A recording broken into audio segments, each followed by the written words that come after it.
What's going on, everybody? Welcome back to another Aviary Birds & Co. video. My name is Jose Guzman from aviarybirdsandco.com. Coming right back at you with another quick video. Today's video is actually going to be a review on this new cage that I just picked up. So this cage is actually a breeder cage. You can tell by the divider down the middle, but I actually use this as a transport cage. So this cage is called the Pervue Hendryx breeder cage, model number SPF060. You can find this cage in a lot of different places. It is on Amazon, on Chewy. I'll leave the link down below. And I'm just gonna go over some of the features that this cage has, and kind of show you guys why I picked it up.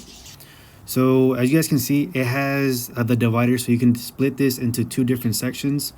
Each section does have its own little door, and it does come with two feeders.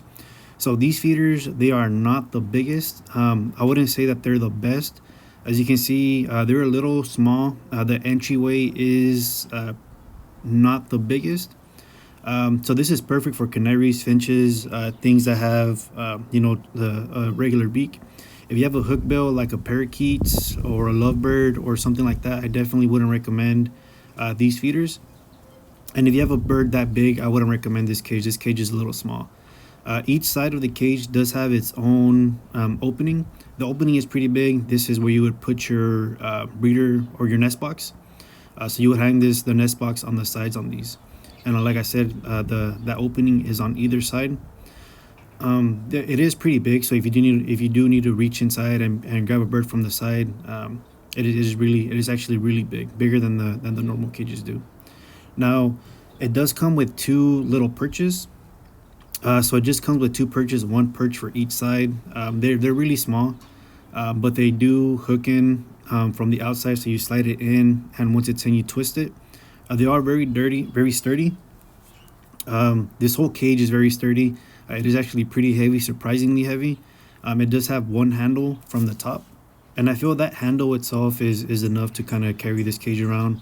Like I said, I will be using this as a transport cage. So every time I go to these bird expos or things like that, I will be taking this cage. It does have that divider down the middle. It has two, so you can either do a see-through one, which I just pulled out, or you can do this hard one.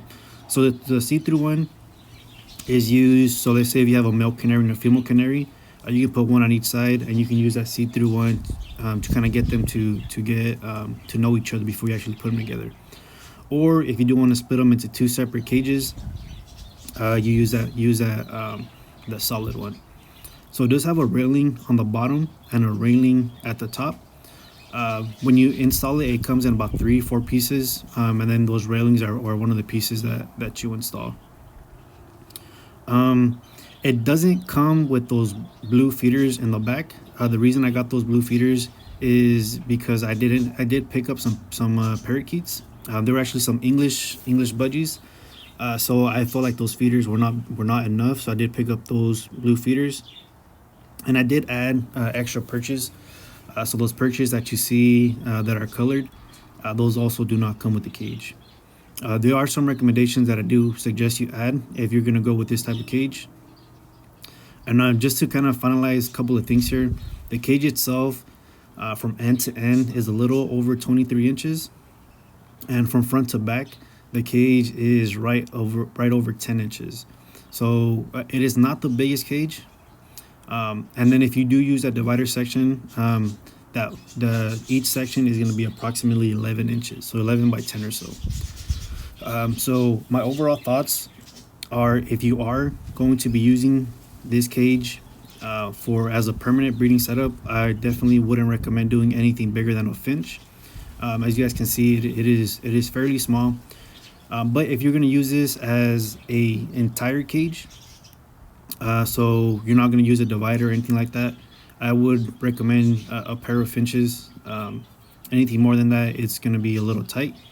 And kind of just to show you guys what a bird looks like once you're inside.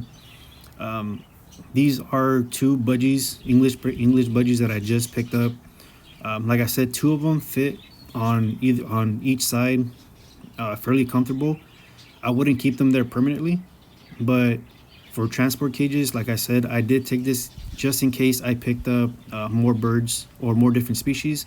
My intention was to go out there and pick up some budgies as well as some finches. I didn't end up purchasing any finches, so I just left the whole cage open for them. But if I did pick up any finches or canaries, I would have separated them just to ensure no fighting, no biting, things of that sort. But overall, I do like it. Like I said, I recommend this as a transport cage. I will be using this in the future going forward. I wouldn't use this for a breeder cage unless you're doing finches and you're going to use the entire cage. If you're going to split it, it's a little too small for in my opinion. And like I said, I do recommend using extra cups, especially if you're going to be transporting them a while. So like I said, I did end up picking up these English budgies. The trip itself was about 4 hours. So I went ahead and I purchased and those feeder cups, just because, like I said, those cups that come with it, I wouldn't recommend for use with parakeets or any hook bow. Right, that being said, I hope you guys enjoyed this video. Don't forget to like, comment, share, and subscribe. And check out our website, aviarybirdsandco.com. And let us know any questions you might have. And stay tuned, because we'll have future videos coming right at you soon. Appreciate it. Catch you guys on the next one.